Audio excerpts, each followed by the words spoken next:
नमः। ज्ञान वैविध्य चैनल पर आपका हार्दिक स्वागत है।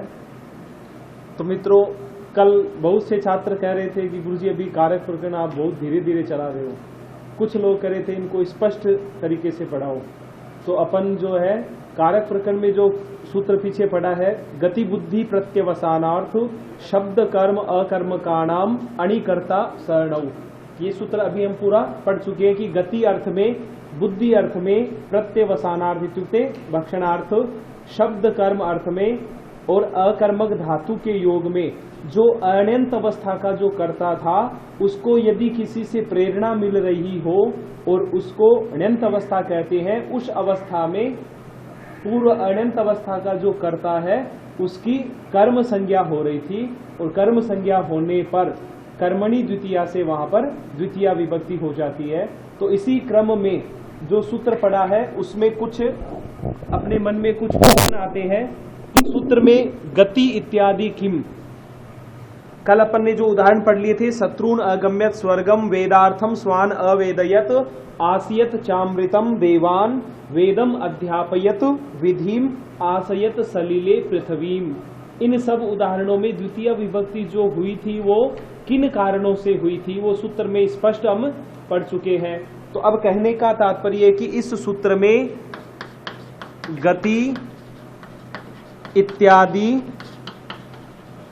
किम, कहने का तात्पर्य कि सूत्र में गति इत्यादि इत्युक्ते गति बुद्धि प्रत्यवसानार्थ शब्द कर्म अकर्मक, इनको ग्रहण करने का क्या तात्पर्य है कि इनको ग्रहण नहीं करके सीधा ऐसे भी कह सकते थे कि अण्यंत अवस्था का जो कर्ता है उसको अण्यंत अवस्था में कर्म संज्ञा हो जाए। तो यहाँ पर मित्रों स्पष्ट है कि सूत्र में गति अर्थ को यदि ग्रहण किया है, बुद्धि अर्थ को ग्रहण किया है, तो सूत्र का तात्पर्य यही होता है कि इन 5 अर्थों में ही गति अर्थ में, बुद्धि अर्थ में, प्रत्यवसानार्थ, शब्द कर्म और अकर्मक धातुओं के योग में ही वहां पर अनंत अवस्था के कर्ता को कर्म संज्ञा हो जाएगी। तो कहने का तात्पर्य जिस प्रकार कह दें कि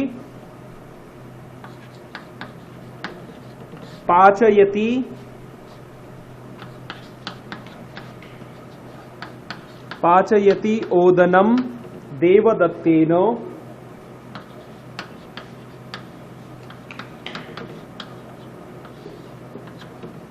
अब यहां पर कहा गया है कि पाचयति ओदनम देवदत्तेन, इसका तात्पर्य हुआ कि देवदत्त के द्वारा भात पकवाया जाता है। देवदत्त जो नाम का कोई व्यक्ति है उसके द्वारा भात पकवाया जाता है। अब एक देवदत्त यदि स्वयं ही भात पका रहा है तो यहां पर उदाहरण बनता है देवदत्तः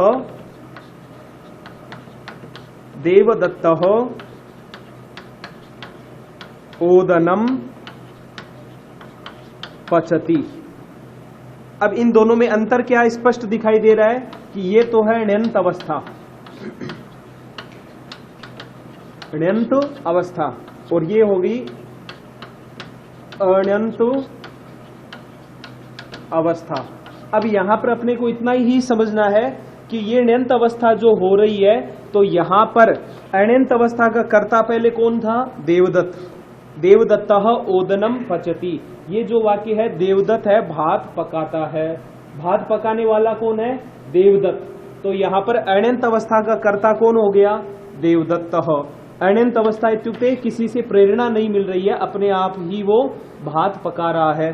तो कह रहे हैं कि अण्यंत अवस्था का जो है कर्ता, अण्यंत अवस्था का कर्ता कौन है? देवदत्त। गति बुद्धि प्रत्यवसानार्थ सूत्र से क्या कहा गया था कि गति अर्थ में, बुद्धि अर्थ में, प्रत्यवसानार्थ, इन अर्थों के अंदर अण्यंत अवस्था का जो कर्ता है उसकी अण्यंत अवस्था में क्या हो जाए? कर्म संज्ञा हो जाए। तो कहने का तात्पर्य इसी देवदत्त की अण्यंत अवस्था में हो गया देवदत्तेन ओदनम पाचयति, देवदत्त के द्वारा भात पकवाया जाता है। तो कहने का तात्पर्य कि इस देवदत्तेन में यहाँ पर तृतीया क्यों हुई है? यहाँ पर अण्यंत अवस्था के कर्ता को अण्यंत अवस्था में जब प्रेरणा मिलने पर किसी अन्य व्यक्ति के द्वारा, उस स्थिति में देवदत्तेन के यहाँ पर तृतीया की जगह कर्म संज्ञा क्यों नहीं हुई? तो इसका उत्तर आपके पास, खुद के पास, स्वयं के पास ही है कि गति इत्यादि किम में क्या लिखा गया है कि ये जो आप वाक्य बनाए अण्यंत अवस्था का जो कर्ता है उसको गति अर्थ में, बुद्धि अर्थ में, प्रत्यवसानार्थ, शब्द कर्म और अकर्मक धातुओं के योग में ही केवल अण्यंत अवस्था के कर्ता को कर्म संज्ञा हो जाए, अन्यथा नहीं। अब कहने का तात्पर्य कि सूत्र में यदि गति, बुद्धि ये इनको पदों को ग्रहण नहीं किया जाता तो पचती अर्थ में भी ये सूत्र अण्यंत अवस्था के कर्ता को फिर क्या करने लग जाता, कर्म संज्ञा उससे भी होने लग जाती, तो ऐसा अनुचित वाक्य बन जाता। तो कहने का तात्पर्य गति इत्यादि ग्रहण करने का तात्पर्य यही है कि इस सूत्र का अधिकार जो है गति अर्थ में, बुद्धि अर्थ में, प्रत्यवसानार्थ, शब्द कर्म और अकर्मक धातुओं के योग में ही अण्यंत अवस्था के कर्ता को क्या हो जाएगी, कर्म संज्ञा, अन्यथा नहीं। तो मित्रों मैंने आपको पहले भी कहा ये जो सूत्र है आप स्पष्ट रूप से समझ गए हो तो आगे के जो कुछ वार्तिक हैं उनको भी समझने में आपको ज्यादा असुविधा नहीं होगी। स्पष्ट है कि अण्यंत अवस्था का कर्ता होना चाहिए और अण्यंत अवस्था में उसको कर्म संज्ञा हो जाएगी, और लेकिन किस अर्थ में होगी, गति अर्थ में, बुद्धि अर्थ में, प्रत्यवसानार्थ, शब्द कर्म और अकर्मक धातुओं के योग में ही उसको कर्म संज्ञा हो जाती है। तो अब यहाँ पर कहने का तात्पर्य कि गति इत्यादि किम, तो कहने का तात्पर्य यहाँ पर तो पचती इत्युक्ते पच धातु है और पच धातु को गति बुद्धि इस सूत्र में ग्रहण नहीं किया गया है, इसलिए यहाँ पर अण्यंत अवस्था के कर्ता को कर्म संज्ञा नहीं हुई है। तो कहने का तात्पर्य गति इत्यादि किम, गति आदि ग्रहण करने का अपने को फल क्या मिला कि पच धातु होने पर इस सूत्र का वहां पर उपयोग नहीं हुआ, अनर्थ रूप नहीं बना। अब यहाँ पर कह रहे कि पकवाने वाला कोई अन्य है, देवदत्त के द्वारा भात पकवाता है। तो अब कह रहे कि आगे सूत्र आ जाएगा तृतीय विभक्ति का कि जो क्रिया के द्वारा किसी प्रकृष्ट रूप से जो कोई उपकारक होता है उसको किसी भी कार्य को करने में प्रकृष्ट रूप से जो कारक है उस कारक की जो सहायता मिलती है। अब जिस प्रकार यहाँ पर भात पकवाने में किसकी सहायता मिल रही है, देवदत्त की, तो देवदत्त में वहां पर कर्ता ने कर्म को कर्ण से द्वारा, तो देवदत्त के द्वारा भात पकवाया जाता है। तो यहाँ पर फिर कर्तृकर्णयोस् तृतीया जो सूत्र है उससे कर्ण संज्ञा हो जाएगी और साधक समम कर्णम।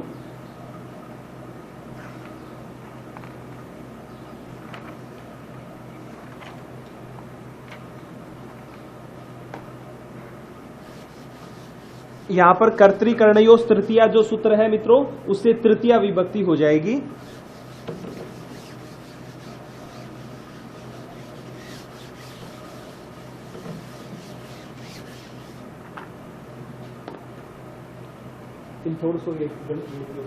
आगे और लिखा गया है अण्यन्तानाम किम। सूत्र में पहले था गति इत्यादि किम, अब लिखा गया अण्यन्तानाम किम। तो इससे स्पष्ट है कि अण्यंत अवस्था का जो कर्ता है उसी को क्या हो जाएगी, कर्म संज्ञा हो जाएगी, अन्यथा नहीं होगी। तो आगे उदाहरण बनता है एक गमयति, गमयति देवदत्तो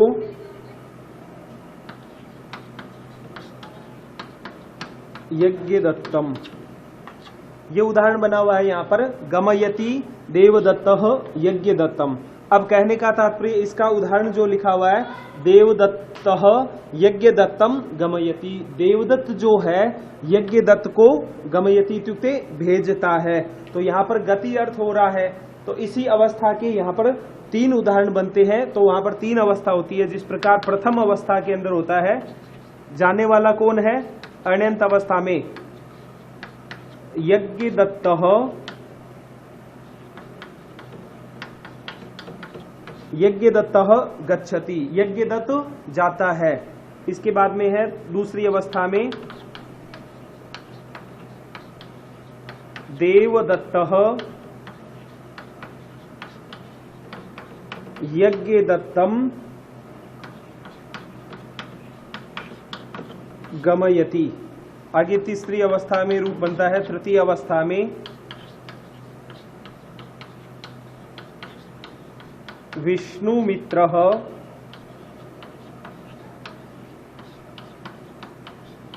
देवदत्तेन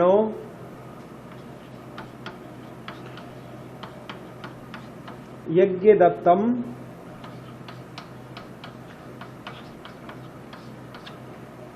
तो यहाँ पर ये तीन अवस्थाएं हो रही है। अण्यंता नाम किम इसके पक्ष में, तो कहा गया कि अण्यंता नाम किम, सूत्र में आया था अण्यंत अवस्था का जो कर्ता होता है उसको क्या हो जाए, कर्म संज्ञा हो जाए। तो यहाँ पर तीन अवस्था बन रही है। उदाहरण जिस प्रकार गमयति देवदत्तो यज्ञ दत्तम, तो यहाँ पर अब जाने वाला कौन है, यज्ञ दत्तः गच्छति, यज्ञ दत्त जाता है। अब इसको प्रेरणा किसकी मिलती है, देवदत्त की। तो यहाँ पर दूसरी अवस्था में आ गए अपन, अण्यंत अवस्था का कर्ता कौन हो गया, यज्ञदत्त। अब यज्ञदत्त को भेजने वाला कौन है, देवदत्त।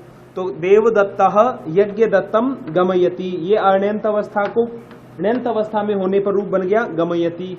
तो यहाँ पर प्रेरणा मिल रही है देवदत्त से। किसको मिल रही है, यज्ञदत्त को। तो यहाँ पर यज्ञदत्त अण्यंत अवस्था का जो कर्ता था उसको गति बुद्धि प्रत्यवसानार्थ से क्या हो जाएगी, कर्म संज्ञा।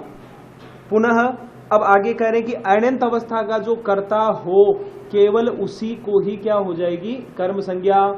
तो अब आगे उदाहरण बनता है, विष्णु मित्र देवदत्त के द्वारा यज्ञ दत्तम गमयति। अब यहाँ पर आप कड़ी बाई आगे जोड़ दो कि प्राचार्य जी ने अध्यापक को कहा, अध्यापक ने छात्र को कहा और छात्र ने पास में बैठे बालक को घर भेजा। अब इनमें सब में आगे से आगे प्रेरणा एक दूसरे की मिल, अपन इसको एक सामान्य से उदाहरण के द्वारा समझ रहे हैं कि अपने प्राचार्य कक्ष से आदेश आया और प्राचार्य जी ने कहा अध्यापक से कि आप एक छात्र को घर भेजो। अपन ने छात्र को घर भेज दिया। अब वहां पर जाने वाले न तो प्राचार्य जी है न अध्यापक है, तो वहां पर जाने वाला कौन है, केवल छात्र है। कहाँ जा रहा है वो, छात्रः गच्छति, छात्रः गच्छति, छात्र जाता है। अब छात्र जो जा रहा है उसको किसने भेजा, अध्यापक ने, अध्यापक के द्वारा उसको प्रेरणा मिली है। अब अध्यापक को किसने कहा, प्राचार्य जी ने। तो यहाँ पर उदाहरण वही उदाहरण यहाँ पर अपन एक बार समझ रहे हैं। जाने वाला कौन है, यज्ञदत्त, यज्ञदत्तः गच्छति। यज्ञदत्त को भेजने वाला कौन है, देवदत्त, देवदत्तः यज्ञदत्तम गमयति, देवदत्त जो है यज्ञदत्त को भेजता है। अब यहाँ पर विष्णु मित्र और आ गया। विष्णु मित्र जो है देवदत्त के द्वारा यज्ञदत्त को भिजवाता है। विष्णु मित्र देवदत्त के द्वारा यज्ञदत्त को भिजवाता है, यानी कहीं पर भेजता है, जाने के लिए कहता है। तो अपने सूत्र में स्पष्ट थी कि अण्यंत अवस्था का जो कर्ता है उसी को क्या हो जाए, कर्म संज्ञा। तो अब यहाँ पर अण्यंत अवस्था का कर्ता इसमें कौन है, जाने वाला कौन है, यज्ञदत्त। अब यहाँ पर यज्ञदत्त में क्या हो गई, यज्ञदत्तः गच्छति, अण्यंत अवस्था का कर्ता है इसलिए उसको कर्म संज्ञा होने पर यज्ञदत्तम हो गया। अब वापिस तृतीय अवस्था में भी यज्ञदत्त के अंदर ही क्या हुई है, कर्म संज्ञा। तो यहाँ पर प्रश्न अपना ये बनता है कि यज्ञदत्त इस वाक्य में देवदत्त यज्ञदत्त को भेजता है। अब यहाँ पर विष्णु मित्र जो है देवदत्त के द्वारा यज्ञदत्त को कहीं पर भिजवाता है। तो देवदत्त के अंदर यहाँ पर कर्म संज्ञा क्यों नहीं हुई, तो सूत्र स्पष्ट कह रहा है कि अण्यंत अवस्था का जो कर्ता है उसी को क्या हो जाए, कर्म संज्ञा। तो यहाँ पर सभी इन तीनों अवस्थाओं में अण्यंत अवस्था का कर्ता कौन है, यज्ञदत्त। तो कितने ही आगे चाहे यहाँ पर 5 जने लगा दो कि उसने उसको कहा, उसने उसको कहा, लेकिन जो वास्तव में जो अण्यंत अवस्था का कर्ता जो होता है उसी की क्या हो जाएगी, कर्म संज्ञा। अब देवदत्त यहाँ पर अण्यंत अवस्था का कर्ता यहाँ पर नहीं है, क्योंकि इस वाक्य में विष्णु मित्र जो है वो देवदत्त के द्वारा यज्ञदत्त को कहीं पर भेजता है या भिजवाता है। तो कह रहे कि सूत्र में स्पष्ट है, गति अर्थ में, बुद्धि अर्थ में, प्रत्यवसानार्थ अर्थ में, शब्द कर्म और अकर्मक धातुओं के अर्थ में अण्यंत अवस्था का जो कर्ता है उसको ण्यंत अवस्था में क्या हो जाएगी, कर्म संज्ञा। तो मित्रों ये सूत्र केवल स्पष्ट रूप से जिसके समझ में आ जाएगा, आगे की जो वार्तिक है उसी के क्रम में चलते रहेंगे। तो इसको ध्यान से समझिएगा और स्पष्ट रूप से इस सूत्र को बार बार आप स्मरण करते रहिएगा। इस सूत्र से संबंधित ही हम आगे वार्तिक कुछ पढ़ रहे हैं। आगे है एक वार्तिक है,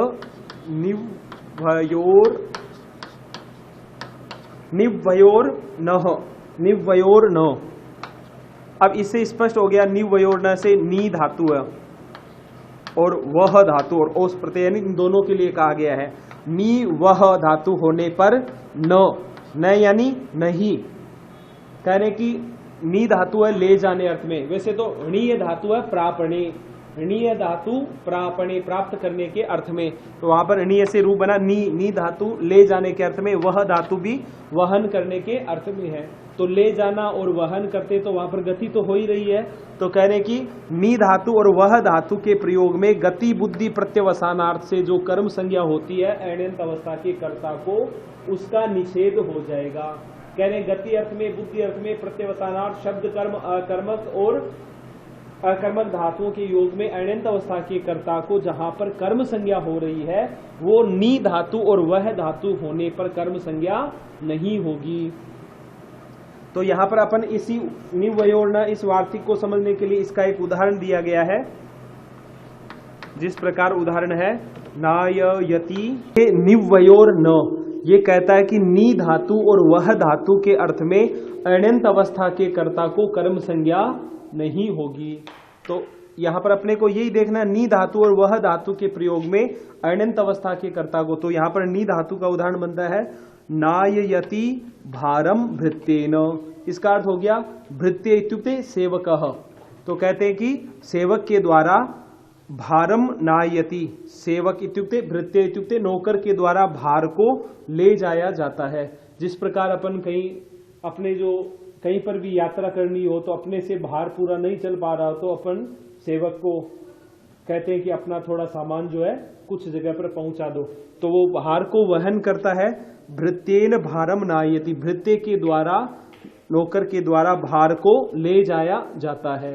अब कह रहे हैं कि यहां पर तो प्रेरणा मिल रही है किसी अन्य व्यक्ति की, कोई अन्य व्यक्ति कह रहा है तभी तो वो ले जा रहा है। तो अब उसकी अण्यंत अवस्था के अंदर भार को ले जाने वाला कौन है? भृत्यः। भृत्यः भारम नयति इत्युक्ते सेवकः, नौकर जो है भार को ले जाता है।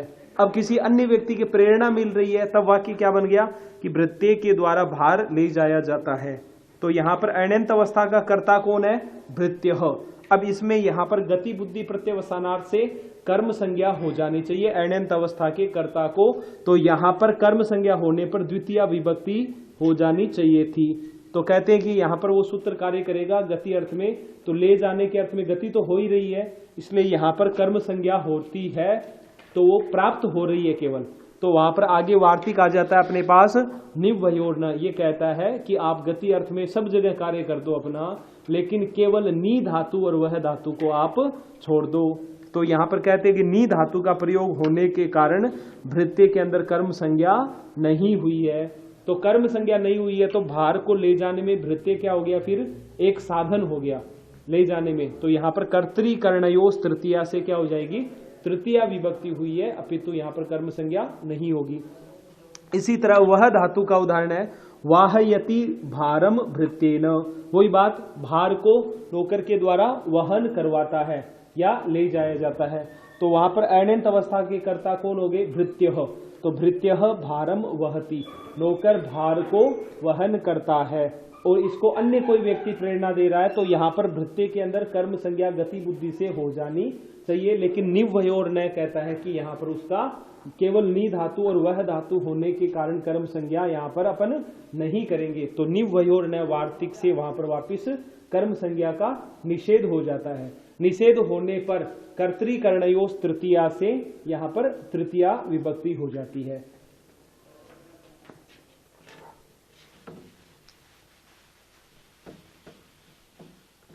इसी तरह आगे एक वार्तिक दिया गया है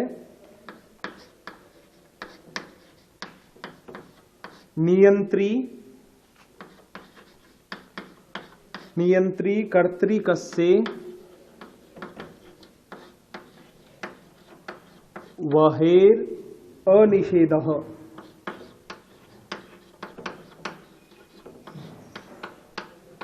इस वार्तिक का अर्थ अपन समझते नियंत्री कर्तृकस्य वहेर अनिषेधः। ये कहते हैं कि वह धातु का प्रयोग जहां पर हो, जिस प्रकार निवयोर्न करा नी धातु और वह धातु होने पर वहां पर कर्म संज्ञा का निषेध हो रहा है। तो इसी तरह कह रहे हैं कि यदि अण्यंत अवस्था का जो कर्ता है नियंत्रण अर्थ में हो तो उस अवस्था में वहां पर अनिषेधः कि निवयोर्न जो निषेध करता है वो कार्य निषेध नहीं होगा। तो नहीं होगा तो वहां पर गति बुद्धि से वापस क्या हो जाती है? कर्म संज्ञा। तो यहां पर आगे उदाहरण अपन पढ़ते हैं वाहयति रथम वाहान सुतः श्रुतः। ये उदाहरण बनता है अपना वाहयति रथम वाहान सूतः। इसकी अण्यंत अवस्था होती है वाहा रथम वहंती। ये हो गई अण्यंत अवस्था।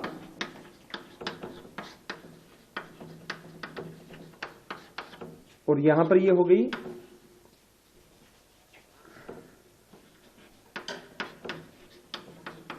अण्यंत अवस्था। तो कह रहे हैं कि वाहयति रथम वाहन सूतः, ये अण्यंत अवस्था है। और अण्यंत अवस्था इसका अर्थ क्या हो गया? सूत इत्युक्ते सारथी। जिस प्रकार सारथी घोड़े को चलाता है तो घोड़ा आगे आगे दौड़ता है। तो घोड़े जो है वह बहुत सारे घोड़े दौड़ते हैं, तो एक साथ रथ में जुटे हुए जो घोड़े हैं। तो कह रहे घोड़े जब दौड़ रहे हैं तो वो भार को वहन कर रहे हैं। किसके भार को? रथ के भार को। तो कहते हैं सूत यानी सारथी वाहन अश्वों के द्वारा रथ के भार को वहन करवाता है। अब यहां पर कह रहे हैं कि उस रथ के भार को वहन करने वाले कौन है? वाहा। वाहा इत्युक्ते घोड़े, अश्वाहा। तो कह रहे हैं कि वाहा रथम वहंती, घोड़े जो है रथ के भार को वहन करते हैं। घोड़े रथ के भार को वहन करते हैं। ये कौन सी अवस्था? अण्यंत अवस्था। तो अण्यंत अवस्था के कर्ता कौन हो गए? घोड़े। तो कहते हैं कि एक साथ रथ में कई घोड़े जुटे हुए होते हैं, इसलिए यहां पर ये प्रथमा विभक्ति बहुवचन का रूप है। वाहा अश्वाहा घोटकाहा।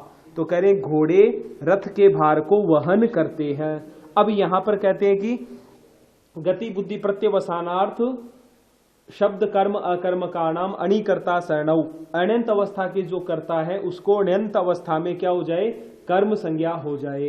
अब वहां पर अपन वार्तिक पढ़े आगे, नी धातु और वह धातु के प्रयोग में उसका क्या हो जाए? निषेध। तो एक बार अपन नी धातु और वह धातु है ना इसमें, इसलिए यहां पर कर्म संज्ञा निव्वयोर नय से निषेध कर दिया। तो उसके बाद तुरंत एक नया वार्तिक अपने पास आ गया, नियंत्री कर्तृकस्य वहेर अनिषेधः। यदि वह धातु का प्रयोग किया जाए और जो करता है वो किसी के नियंत्रण में यदि है, अण्यंत अवस्था के जो करता है वो किसके नियंत्रण में है? सारथी के नियंत्रण में। तो कह रहे नियंत्रण अर्थ में यदि हो तो वहां पर अनिषेधः, वहां पर उसका निषेध निव्वयोर नय से निषेध नहीं होगा। नहीं हुआ तो वहां पर वापिस रूप क्या बन जाएगा? वाहन। तो गति बुद्धि प्रत्यवसानार्थ से वापिस यहां पर कर्म संज्ञा हुई और कर्मणि द्वितीया से द्वितीया विभक्ति। तो अण्यंत अवस्था के कर्ता कौन है? घोड़े। और अण्यंत अवस्था में कौन है? सारथी की प्रेरणा मिल रही है। तो अण्यंत अवस्था के कर्ता को अण्यंत अवस्था में गति बुद्धि प्रत्यवसानार्थ से कर्म संज्ञा। इसी उदाहरण को एक बार वापिस समझते हैं। अण्यंत अवस्था में कर्ता कौन है? घोड़े। घोड़े रथ के भार को वहन करते हैं। अब कह रहे हैं कि गति हो रही है तो गति बुद्धि प्रत्यवसानार्थ से इसमें कर्म संज्ञा हो जानी चाहिए। निव्वयोर न वार्तिक कहता है नी धातु और वह धातु के योग में कर्म संज्ञा नहीं करनी है। तो अब वापिस नया वार्तिक आया, नियंत्री कर्तृकस्य वहेर अनिषेधः। ये कहता है यदि कर्ता अण्यंत अवस्था के जो कर्ता किसी के नियंत्रण में यदि है तो वहां पर कर्म संज्ञा का जो निव्वयोर नय से जो निषेध हो रहा था वो अनिषेध है, वो निषेध नहीं होगा। तो जब निषेध नहीं हुआ तो इस स्थिति में गति बुद्धि प्रत्यवसानार्थ से जो वाहा जो घोड़े हैं उनकी क्या हो गई? कर्म संज्ञा। और कर्म संज्ञा होने पर कर्मणि द्वितीया से द्वितीया विभक्ति। तो अपना उदाहरण बन गया वाहयति रथम वाहन सूतः।